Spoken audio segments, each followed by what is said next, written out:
Hi, my name is Monquisha, and I just read the book Al Capone Does My Shirts, written by Jennifer Colinquo.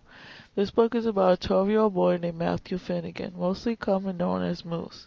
He, along with his parents and sisters, have just moved to Alcatraz, an island filled with the most dangerous criminals of 1935, locked up and guarded by the men and their families, living just next door.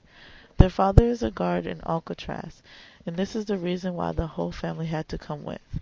Moose's sister, Natalie, is not your typical teenage girl. She has similar symptoms to that teenage girl with autism. Everyone in the family goes through drastic changes.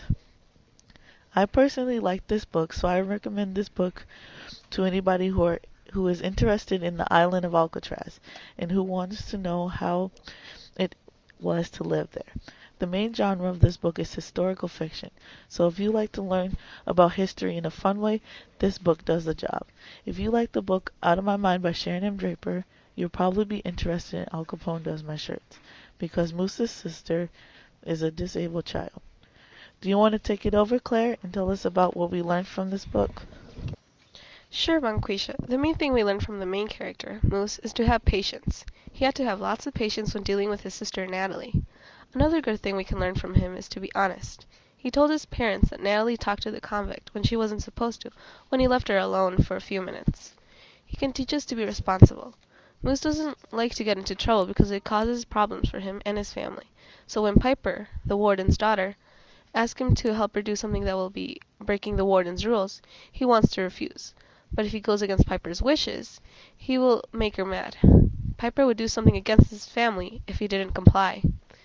He usually listens to his parents, even if he has to give up most of his free time to take care of his sister. Moose barely doesn't do any complaining about how unfair he is treated by his mother, how impossibly high expectations she has for him. He is very thoughtful and kind about his sister, even if she is easy to get frustrated with. The theme of this book is self-reliance. Even though the story is told in Moose's point of view, the theme mostly focuses on Natalie and her disability. It talks about how she comes to depend on others a lot to becoming more independent. Natalie is unable to communicate easily, take care of herself, behave, and do other things that other neurotypical people can easily do. Her whole life has been filled with trials and difficulties.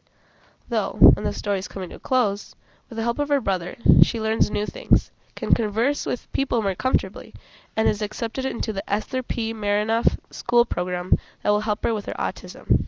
At the end, she is able to become more self-reliant.